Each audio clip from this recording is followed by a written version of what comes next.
Hello students, welcome to Manas studies Dehradun. आज मैं आपके लिए बहुत इंपॉर्टेंट टॉपिक लेके आया हूं जिसका नाम है organic reagent.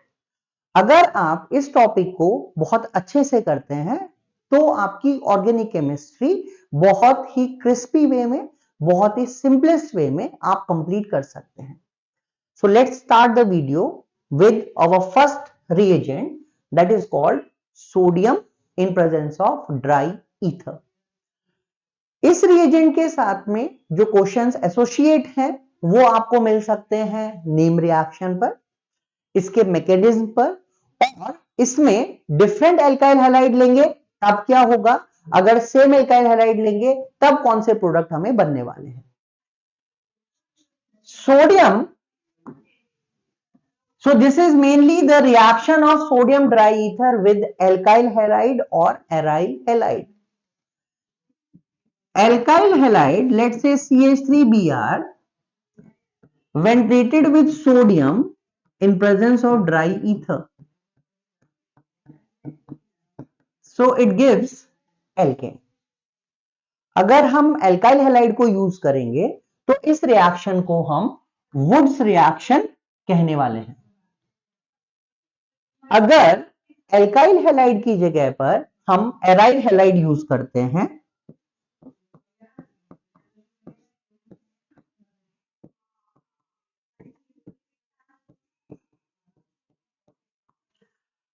the product is biphenyl and the name of the reaction is Fittig reaction। अगर एक एराइल हैलाइड और एक एल्काइल हैलाइड का मॉलिक्यूल यूज किया जाएगा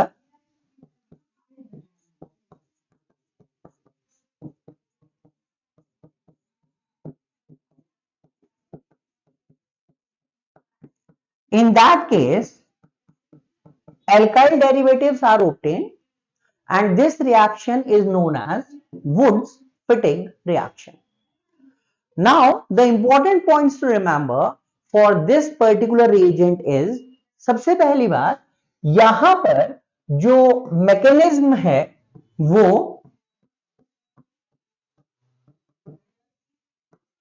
फ्री रेडिकल मैकेनिज्म होगा। Methane can not be prepared by this method, and if we are having mixture of alkyl halide या अगर हम डिफरेंट एल्काइल हैलाइड यूज करेंगे तो हमें यहां पर मिक्सचर ऑफ एल्केन्स मिलने वाला है। So these are the few important notes regarding the reagent sodium in presence of dry ether. Let's move to our next reagent, that is copper with dry ether। Copper dry ether के साथ जो react करेगा तो यहां पर जो reactant है वो आपके पास में एराइल आयोडाइड है, स्पेसिफिक रिएजेंट है और स्पेसिफिक ही रिएक्शन यहां पे होती है। सो आयोडाइड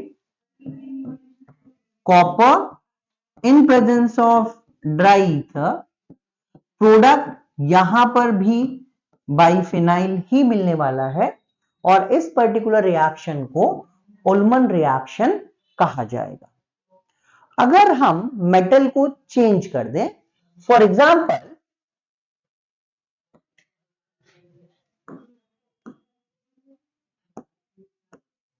अगर हम कॉपर की जगह पर जिंक मेटल को यूज करते हैं तो इस रिएक्शन को फ्रैंकलिन रिएक्शन कहा जाएगा। So for this particular case, CH3 alkyl halide Br हम ले लेते हैं यहां पे, zinc in presence of dry ether, so CH3 plus ZnBr2। इन सब रिएक्शन में जो कॉमन पॉइंट है वो ये है कि यहां पर जो प्रोडक्ट आपको मिलने वाला है उसमें number of carbon atom increase होंगे। So higher number of alkane को बनाने के लिए इन रिएक्शंस को या इन रिएजेंट को यूज किया जा सकता है। Now our next reagent is X2 in presence of H nu, that is sunlight or UV light, and this particular reaction is called halogenation of alkane. एक इंपॉर्टेंट रिएक्शन यहां पर है halogenation of alkane. The reason is, सबसे पहली बात, halogenation of alkene जो है ये भी फ्री रेडिकल से ही ऑपरेट होती है. और क्योंकि यहां पर फ्री रेडिकल मैकेनिज्म है, इसलिए जो बेसिक 3 स्टेप्स मुझे मिलते हैं, दैट इज इनिशिएशन स्टेप, जहां पर फ्री रेडिकल फॉर्म होंगे इन presence of light by the homolytic cleavage. Second step is the propagation step, where the free radicals combine to generate the new free radicals, and the third step is termination step, where product is formed. Because the stability of the free radical vary accordingly, तो इसलिए यहां पर जो reactivity order है वो 3 degree, greater than 2 degree, greater than 1 degree होता है. It means ease of hydrogen substitution 3 degree में सबसे ज्यादा होगी, 2 डिग्री हाइड्रोजन थोड़े कम सब्स्टिट्यूट होंगे, और 1 डिग्री हाइड्रोजन बहुत ही लेसर रेट पर सब्स्टिट्यूट होते हैं.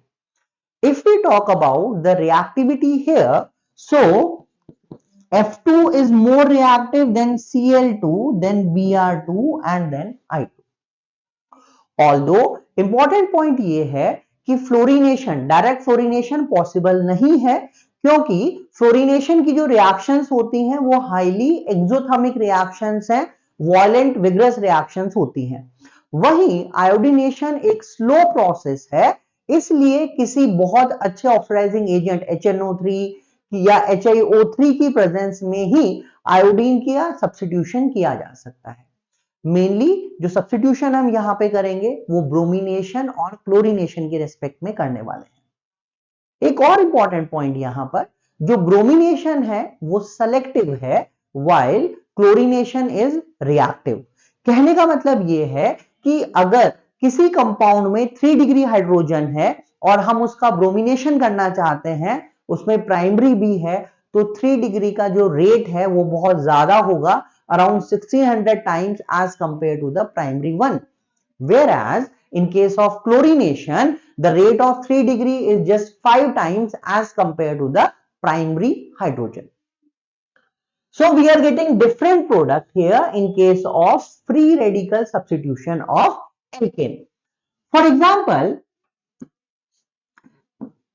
CH4 plus Cl2 in presence of H nu CH3Cl. यहां पर एक हाइड्रोजन सब्स्टिट्यूट हुआ, but still it is having 3 hydrogen atom. तो अगर हम Cl2 को एक्सिस में कभी लेंगे, देन हम यहां पर CCl4 तक भी जा सकते हैं. लेकिन अगर मैं यहां पर बात करता हूं प्रोपेन की, देखिए प्रोपेन के केस में हमारे पास में 1 डिग्री हाइड्रोजन भी है और 2 डिग्री हाइड्रोजन भी प्रेजेंट है. इसका मतलब यहां पर चांसेस हैं कि मैं यहां पर 1 डिग्री फ्री रेडिकल जनरेट कर सकता हूं और मैं यहां पर 2 डिग्री फ्री रेडिकल भी जनरेट कर सकता हूं. क्योंकि मेरे पास 2 डिफरेंट फ्री रेडिकल जनरेट हुए, इसलिए यहां पर हमें 2 मोनोक्लोरो प्रोडक्ट मिलने वाले हैं. तो यहां पर मैं 1 डिग्री पे Cl सब्स्टिट्यूट कर सकता हूं और 2 डिग्री पर भी Cl को सब्स्टिट्यूट कर सकता हूं. इसी तरीके से अगर हम यहां पर बात करते हैं ब्यूटेन की,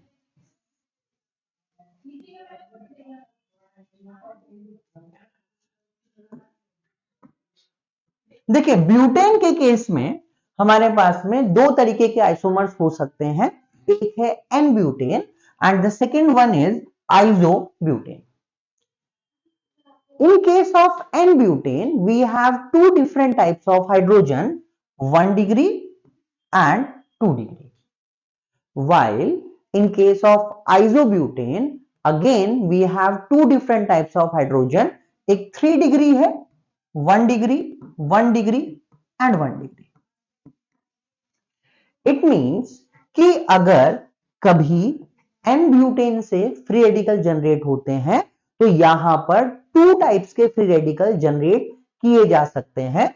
एक आपके पास 1 डिग्री वाला और दूसरा 2 डिग्री वाला। इसी तरीके से अगर आइसोब्यूटेन के फ्री रेडिकल कभी जनरेट किए जाएंगे तो यहां पर भी 2 फ्री रेडिकल जनरेट होंगे, एक 3 डिग्री और एक 1 डिग्री। इट मींस अगर कभी ब्यूटेन का मोनोक्लोरिनेशन किया जाएगा तो वहां पर 4 डिफरेंट प्रोडक्ट्स हमें मिलेंगे। So if I'm going to make a product here, Cl, Cl, Cl and Cl. So I'm getting 4 different products in case of free radical substitution or halogenation of butane. If we talk about the pentane, question है आपके लिए, pentane का कौन सा isomers है जिसमें सिर्फ एक ही टाइप के मोनोक्लोरो प्रोडक्ट मिलते हैं? कमेंट सेक्शन में आप बता सकते हैं whether it is an pentane, isopentane और नियोपेंटेन।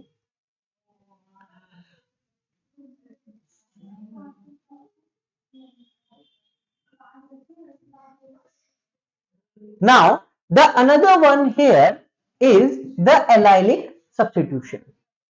अगर हम कभी हेलोजन को HNU की प्रेजेंस में यूज करते हैं तो जो एलाइलिक पोजीशन है उस पर भी सब्स्टिट्यूशन हो सकता है। Now what is allylic position? For example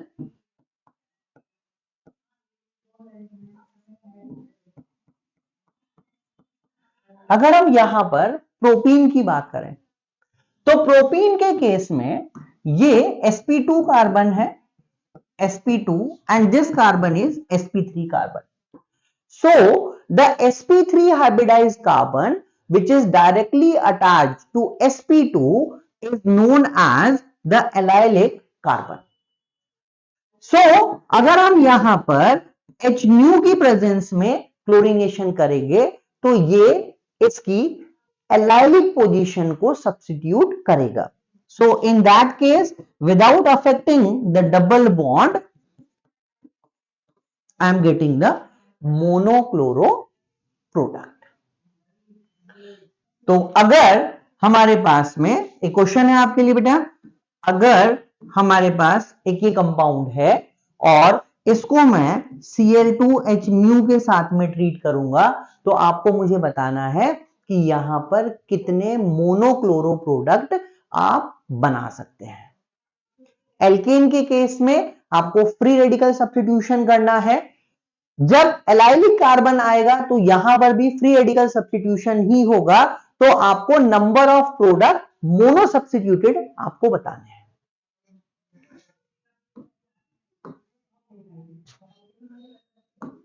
जिस तरीके से क्लोरीनेशन करने पर हमें यहां पर एलाइलिक पोजीशन पर क्लोरीन का सब्स्टिट्यूशन मिलता है, उसी तरीके से हमारे पास में एक बहुत स्पेसिफिक रिएजेंट है, इसको हम बोलते हैं NBS.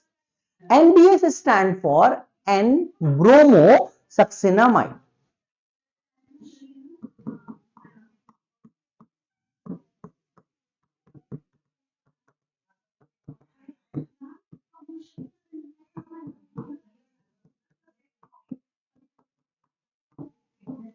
So this is the structure of N-bromosuccinamide.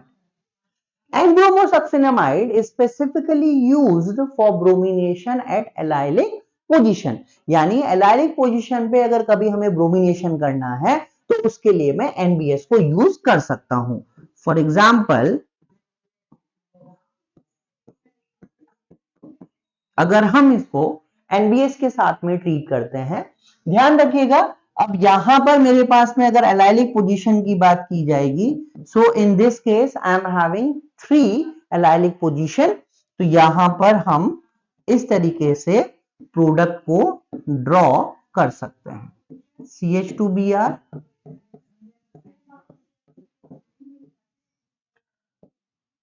here it is Br and here I am having Br. तो NBS का स्पेसिफिकली यूज होता है कहां पर, जब आपको एलाइलिक ब्रोमिनेशन करना है।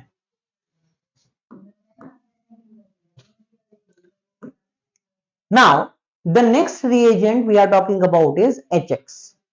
HX में मेनली हम यहां पर HCl, HBr एंड HI के बारे में बात करने वाले हैं। ऑल्दो अगर हम यहां पर रिएक्टिविटी ऑर्डर की बात करेंगे तो HF, HCl, HBr and HI में क्योंकि डाउन द ग्रुप जाने पर बॉन्ड लेंथ बढ़ती है तो HI का जो डिसोसिएशन है वो इजीली हो सकता है क्योंकि ये आयनिक मैकेनिज्म के थ्रू जाने वाला है, इसलिए हम यहां पर हाईएस्ट रिएक्टिविटी पर HI को रखने वाले हैं।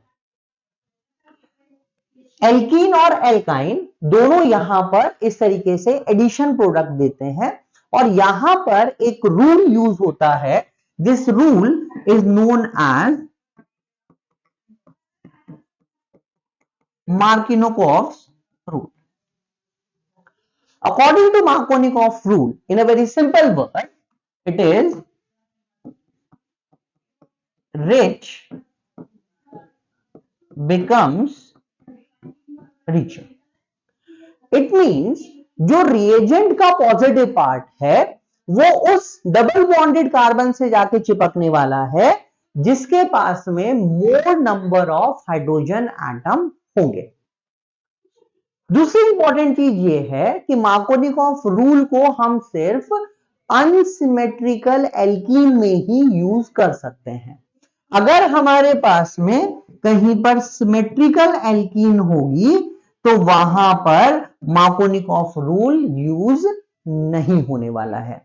For example CH2 double bond CH2 HCl के साथ में ट्रीट किया, इलेक्ट्रोफिलिक एडिशन रिएक्शन होने वाली है।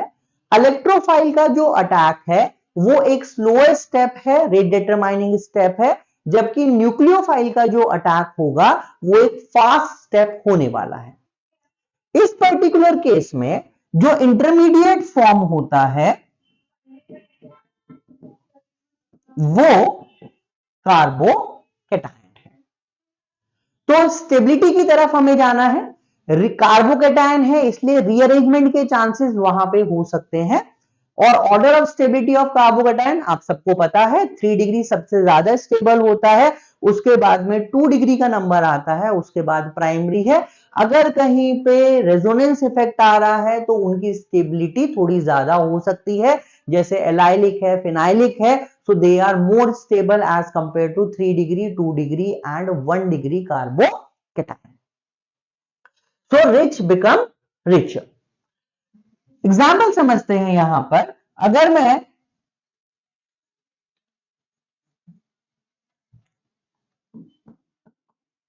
इथीन पर HBr का अटैक करता हूं तो इथीन पर HBr का अटैक करने पर ये मुझे एक प्राइमरी कार्बोकैटायन मिलेगा। इस प्राइमरी कार्बोकैटायन पर फिर न्यूक्लियोफाइल यानी जो Br माइनस है उसका अटैक होने वाला है, जो एक फास्ट स्टेप है, जिसकी वजह से हमें यहां पर 1 ब्रोमोइथेन प्रोडक्ट मिलेगा। सिमेट्रिक एल्कीन के केस में कार्बोकैटायन इधर बने या इधर बने इट डजंट मैटर, लेकिन अगर कभी अनसिमेट्रिकल एल्कीन होगी तो कार्बोकैटायन डिफरेंट बनेंगे, जिसकी वजह से major and minor product decide करने में हमें हेल्प मिलती है। For example CH2 double bond CH3 और इस पे हमने यहां पर HBr का अटैक। अब देखिए यहां पर दो पॉसिबिलिटी हैं, either you can make this carbocation which is a 2 degree carbocation, या फिर हम यहां पर 1 डिग्री कार्बोकैटायन भी जनरेट करा सकते हैं।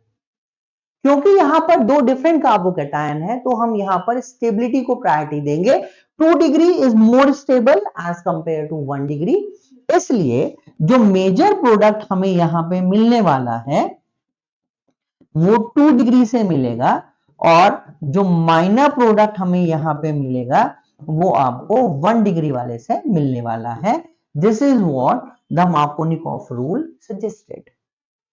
सो मार्कोनिकॉफ रूल के अकॉर्डिंग फिर से एक बार rich become richer, it means the positive part of the reagent get attached to that double bonded carbon atom which have more number of hydrogen atom as to ensure the more stable carbocation formation.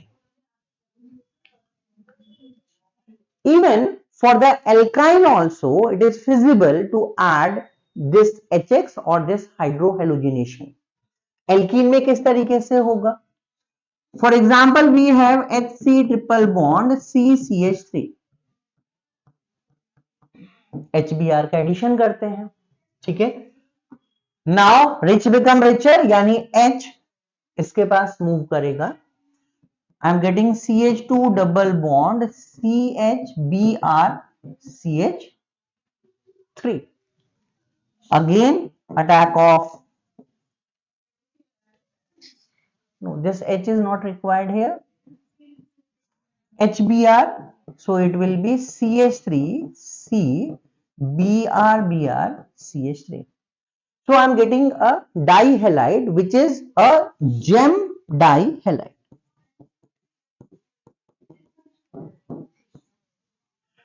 This gem dihalide is used for the preparation of carbonyl compound. अगर हम इस gem dihalide को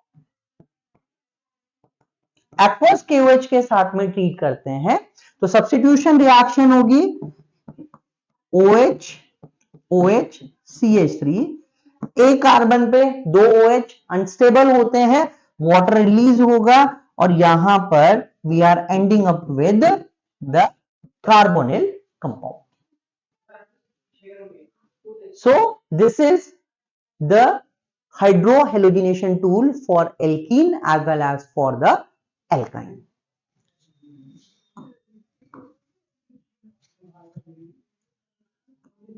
Now the next reagent is Br2 in presence of CCl4.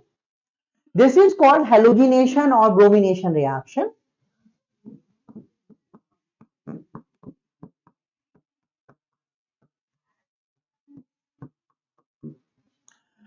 Again there is addition of bromine which gives a dibromo derivative, but remember this time this dibromo derivative is a vicinal dihalide. Important points to remember here in case of bromination. First point, here there is a formation of cyclic bromonium ion.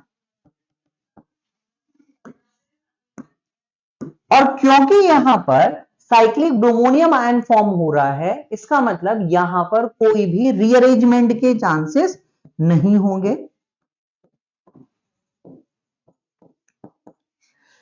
In this case, the attack of the nucleophile will be from the anti side, so it is anti-attack, and because of the anti-attack, the product will be a trans product. Product क्या होता है यहाँ पे? Trans product होता है। जैसे यहां पे अगर हम देखें बेटा, ये इसके ऊपर अटैक करेगा, आपको इस तरीके से यहां पर एक साइक्लिक ब्रोमोनियम आयन मिलने वाला है। अब क्योंकि इस साइक्लिक आयन ने इधर से साइड को हिंडर्ड कर दिया है तो जो न्यूक्लियोफाइल है वो इस तरह से यहां पे अटैक नहीं कर पाएगा। सो ये बैक साइड से अटैक करेगा और बैक साइड से अटैक करेगा, इसलिए इस अटैक को हम एंटी अटैक कहेंगे और इसकी वजह से आपको जो प्रोडक्ट मिलेगा वो आपको एक ट्रांस प्रोडक्ट मिलने वाला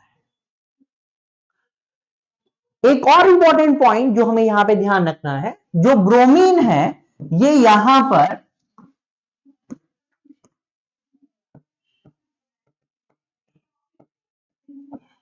रेडिश ब्राउन कलर का होता है और जो प्रोडक्ट मुझे मिलेगा ये प्रोडक्ट कलरलेस होगा।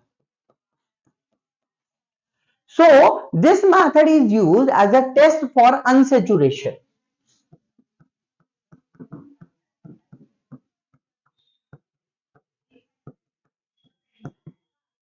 Test for unsaturation. तो अगर कभी हमें अनसेचुरेशन के लिए टेस्ट करना है तो हम कंपाउंड में ब्रोमीन वाटर को ऐड करेंगे, bromine in presence of CCl4 add करने वाले हैं, और अगर उसका कलर डिस्चार्ज हो गया रेडिश ब्राउन से, वो कलरलेस होता है, so it confirm the presence of the double bond. Although benzene में ऐसा नहीं होता है। क्यों नहीं होता है आप कमेंट सेक्शन में मुझे जरूर बताएं, क्योंकि ब्रोमीन भी 3 डबल बॉन्ड लेके बैठा हुआ है, लेकिन वो ब्रोमीन के साथ में बेंजीन एक ट्रिपल बॉन्ड लेके बैठा हुआ है, अल्टरनेट पोजीशन पे लगे हुए हैं। लेकिन बेंजीन को जब आप ब्रोमीन के साथ में ट्रीट करेंगे तो वहां पर अनसेचुरेशन नहीं होगा, ब्रोमीन का कलर चेंज नहीं होता है। What is the reason behind it? Comment.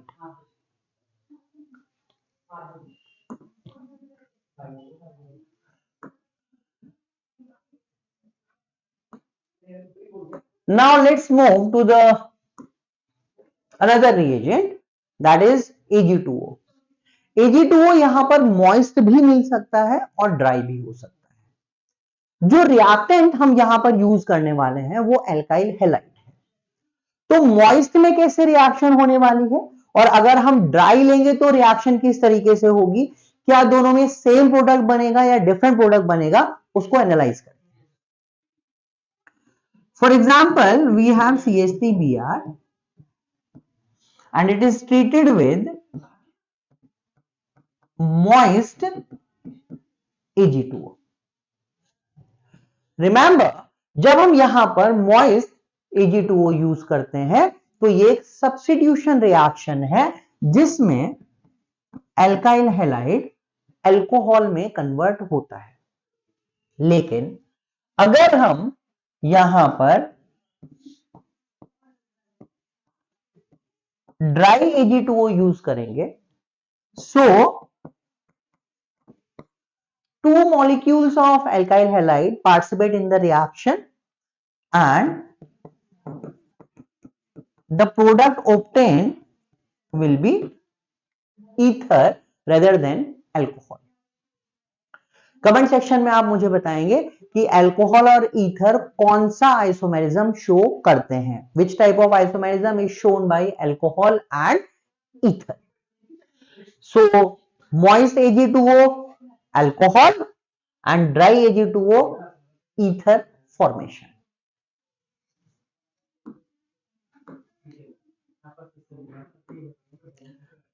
The next important reagent is concentrated HCl along with anhydrous zinc chloride. This reagent is known as Lucas reagent, which is an important reagent to distinguish between 1 degree, 2 degree and 3 degree alcohol. The mechanism of the reaction here is SN1 type. कुछ important points पहले यहां पे mention कर लेते हैं। It is SN1 type mechanism. अब क्योंकि ये SN1 टाइप का मैकेनिज्म है तो SN1 टाइप में इंटरमीडिएट बनता है कार्बोकेटायन, और कार्बोकेटायन की रिएक्टिविटी डिपेंड करती है उसकी स्टेबिलिटी के ऊपर।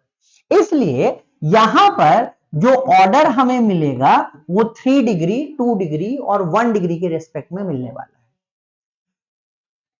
है। एक सब्स्टिट्यूशन रिएक्शन हुई जिसमें अल्कोहल कन्वर्ट हुआ एक हैलाइड कंपाउंड में, which is appearing in form of turbidity.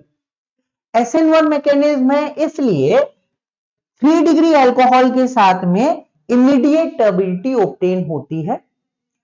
2 degree alcohol में थोड़ा सा कैटलिस्ट की रिक्वायरमेंट है, टर्बिडिटी के लिए आपको 5 to 10 मिनट्स लगते हैं। अगर हम 1 डिग्री अल्कोहल की बात करेंगे तो प्राइमरी अल्कोहल रूम टेम्परेचर पे कोई भी टर्बिडिटी शो नहीं करेगा। ऑल्दो अगर आप टेम्परेचर को इंक्रीज करते हैं, हीट करेंगे, हीटिंग प्रोवाइड करेंगे तो टर्बिडिटी आ सकती है, but it will take time. So this is one of the best method for distinction between 1 degree, 2 degree and 3 degree alcohol.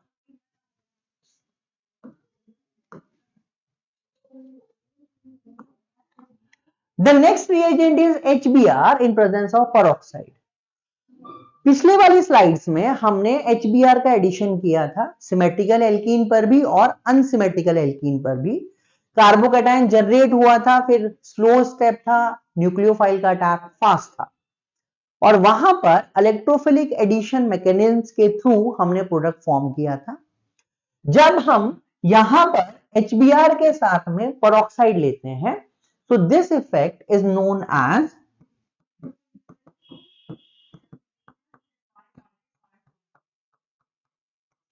खराश इफेक्ट, या इसको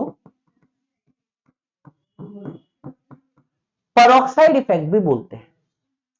The next important point to remember in case of HBr addition to unsaturated compound in presence of peroxide is, in this case the mechanism is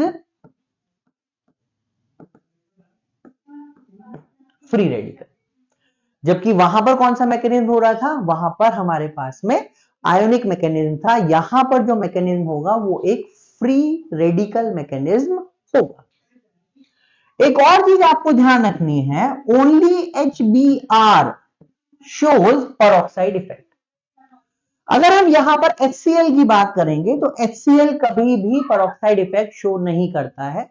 the reason being is कि HCl की जो bond energy है वो HBr की bond energy से बहुत ज्यादा है, और वहां पर पेरोक्साइड फ्री रेडिकल जनरेट नहीं कर पाते हैं.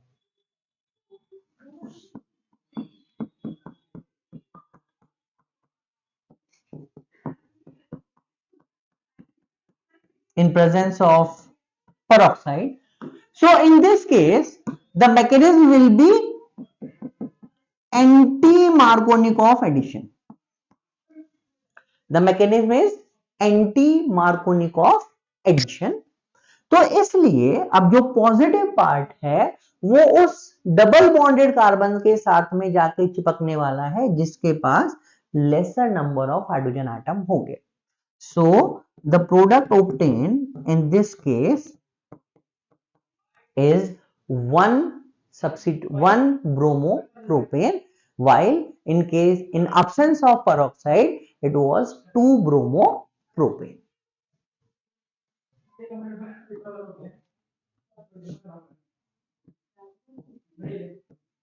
So if we are having alkene,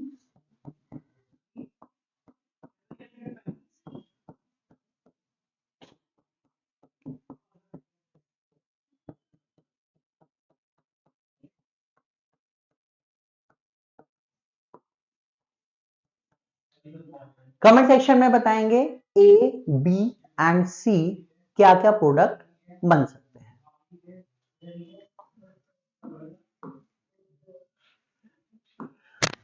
Now the next important reagent is chlorine in presence of anhydrous AlCl3 या फिर chlorine in presence of UV light.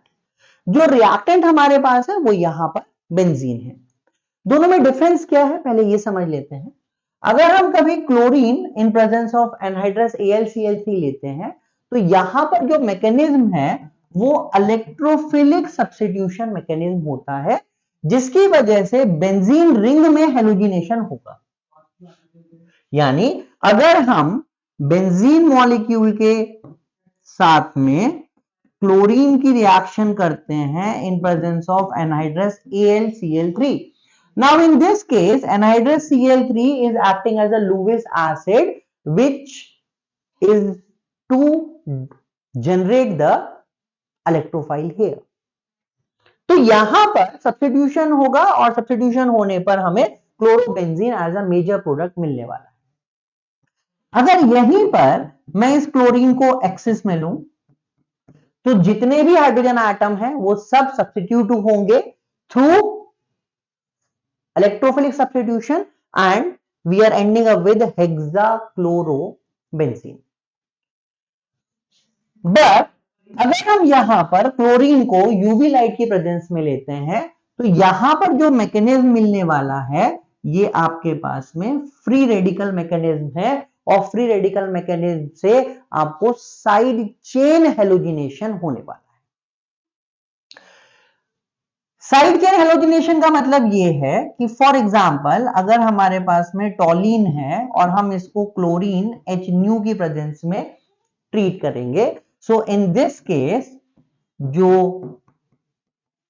CH2Cl will be the major product here.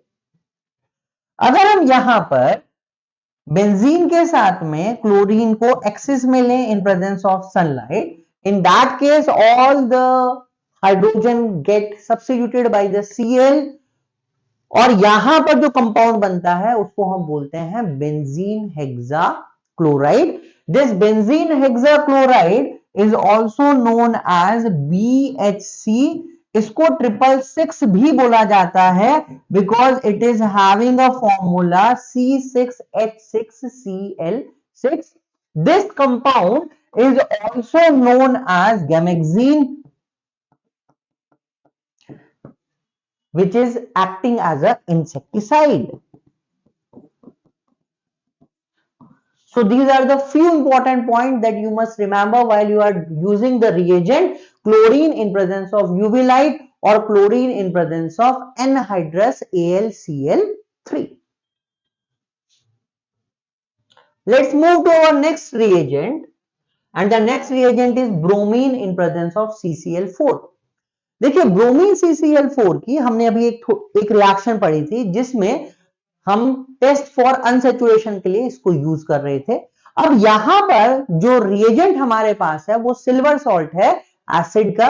तो अगर हम कभी silver salt of acid को bromine के साथ में ट्रीट करते हैं इन presence of CCl4, again it is free radical reaction, free radicals form होने वाले हैं और यहां पर हमें ब्रोमो एल्केन मिलेगा plus AgBr and CO2 gas will be evolve. यहां पर इस रिएक्टेंट में आपके पास में एक कार्बन एक्स्ट्रा है, लेकिन जब हम RBr बना रहे हैं तो यहां पर एक कार्बन एटम डिक्रीज हुआ है। तो such type of reactions are called step down reaction. तो अगर कभी हमें रिएक्टेंट में कार्बन को ज्यादा करना है और प्रोडक्ट में एक कार्बन को कम करना है तो हम यहां पर बोरोडीन हंस-डीकर रिएक्शन को यूज कर सकते हैं।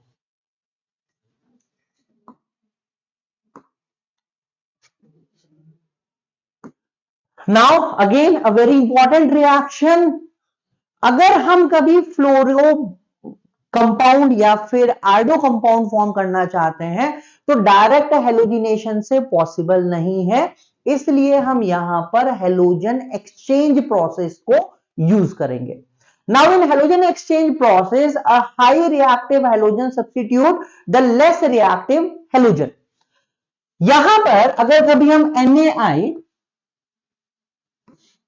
इन presence of dry acetone use करते हैं तो इस पर्टिकुलर रिएक्शन को फ्लिंकस्टीन रिएक्शन कहा जाएगा। For example CH3Br plus NaI in presence of dry acetone, so I am getting here CH3I plus NaBr. The important points to remember here, first of all, NaCl or NaBr is precipitated in dry acetone, whereas NaI is soluble. That's why we are using this dry acetone here. Second important point is that the mechanism is SN2, so there is the inversion of configuration. यानी अगर आपके पास में जो alkyl halide है वो D configuration वाला है तो जब आप इसको NaI एसीटोन के साथ में ट्रीट करेंगे तो जो प्रोडक्ट बनेगा उसकी कॉन्फ़िगरेशन L होगी, यानी डेक्स्ट्रो टू लीवो रोटेटरी हमें कंपाउंड वहां पर मिलने वाला है। This particular reaction is Finkelstein reaction. Similarly the next reaction is the Swarts reaction. अगर हम हेलोजन में फ्लोरीन को ऐड करना चाहते हैं, मैं चाहता हूं कि एक हेलोजन एटम है, मैं हेलोजन एक्सचेंज करा के उसमें किसी हेलोजन की जगह पर फ्लोरीन को सब्स्टिट्यूट करूंगा तो उस पर्टिकुलर रिएक्शन को हम स्वार्ट्स रिएक्शन कहेंगे, जिसमें हम मेटल फ्लोराइड्स को यूज करते हैं। ये मेटल फ्लोराइड आपके पास में सिल्वर हो सकता है, मर्क्यूरी हो सकता है, कोबाल्ट हो सकता है, या फिर एंटीमनी के फ्लोराइड्स भी हो सकते हैं। पॉइंट टू रिमेंबर, यहां पे हम डीएमएसओ सॉल्वेंट यूज करेंगे। DMSO stand for die methyl sulpho oxide. तो इसलिए जो मैकेनिज्म होगा ये कौन सा होगा, SN2 मैकेनिज्म के थ्रू रिएक्शन प्रोसीड करेगी। द रीजन बीइंग इज कि जो F माइनस है वो बहुत अच्छा न्यूक्लियोफाइल है, किसमें, पोलर एप्रोटिक सॉल्वेंट में, that is DMSO di methyl sulpho oxide. तो फ्लोरीन को बनाने के लिए this is one of the best method. For example we have CH3Br treated with AgF, so I am ending up with CH3F plus AgBr. तो Finkelstein reaction, Swarts reaction, Borodin Hunsdiecker reaction, halogenation, Woods reaction, Fittig reaction, Wood-Fittig reaction, Franklin reaction, Ullmann reaction. These are the most important reactions of alkyl halides, haloalkanes. In next video, we are going to cover more reagent. So stay tuned with Manas Studies. Subscribe, like, and share it. Thank you all of you.